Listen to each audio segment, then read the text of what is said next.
Gumawa na pala kami ng Shanghai mag-asawa tapos nagluto naman ako ng munggo para sa ulam namin sa hapunan. Nagpainit lang muna pala ako dito ng kaserola tapos nilagyan ko na ng mantika dahil isasalang ko na yung pork tapa. Yung asawa ko naman nakapaghiwa at nakapag-prepare na ng mga gulay na kakailanganin namin sa lumpia kaya naman ako na yung mag-grind. Yung mga gulay pala na hiniwa ng asawa ko is bell pepper, sibuyas, pati na rin carrots. Tapos naalala ko may celery pala kami sa rep kaya naman pinahabol ko na nga ipahiwa at ipag-grind sa asawa ko.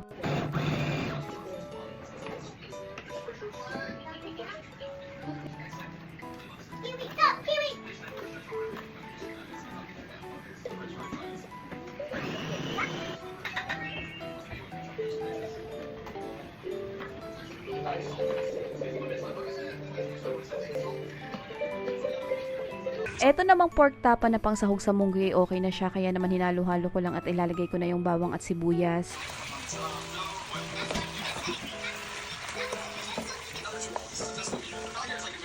Lagyan ko nga lang din pala siya ng konting patis para may lasa na yan habang ginigisa.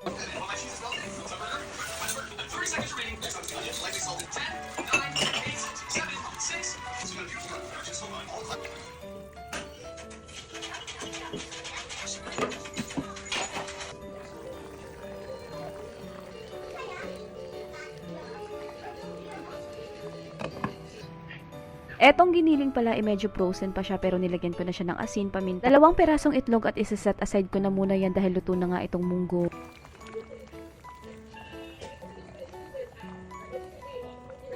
Gutom na nga rin kasi kami ng mga oras na yan kaya naman inuna ko ng asikasuhin itong ulam namin para sa hapunan. Nilagay ko na din yung dahon ng ampalaya tapos papakuluan ko lang yan ng konti at ilalagay ko na itong chicharon na tira-tira sa rep.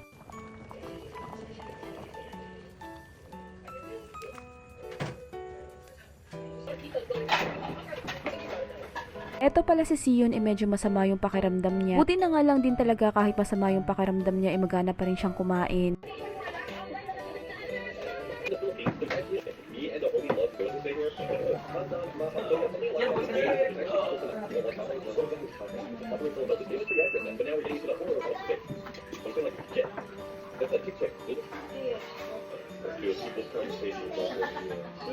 Yung kaganda?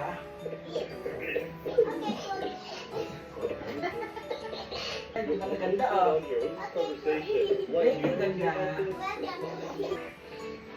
Ang tawa nga rin ako kay Sanaya at sa papa niya dahil nagbubulahan pa silang dalawa. Ito kasi si Sanaya kapag may pinapaabot siya or may gusto siya, ibubulahin ka na muna niya. O tinatawag niya akong maganda tapos yung papa naman niya tinatawag niyang pogi. O diba, ang galing mambola lalong-lalo na nga kapag may kailangan yung batang bulinggit. Ito, Mark Politician's son. Ito ba pa?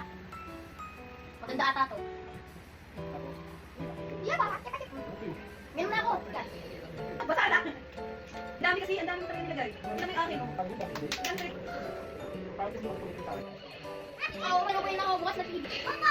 Eto palang lumpiang Shanghai para mas mabilis matanggal kahit frozen at makapagluto agad kami, nilagyan ko siya ng plastic. Hindi pa nga rin masyadong gamay ng asawa ko yung pagbabalot ng lumpia. Kasi kapag gumagawa kami ng lumpiang Shanghai, ang ginagawa niya lang itagahimay ng lumpia wrapper, tagahiwa ng mga gulay, at tagapakinig ng chismis ko. Tinulungan niya na nga ako magbalot para nga daw mas mapabilis kaming matapos at makapagpahinga na nga rin kami. At eto nga dahil may natira pang giniling kaya naman ang gagawin ko dito ay gagawin ko na lang siyang meatballs. Ilagyan ko siya ng breadcrumbs at yung harina na may timpla na at hinalo-halo ko lang. Yung gagawin ko palang luto dito sa meatballs ay isasahog ko na lang siya sa miswa.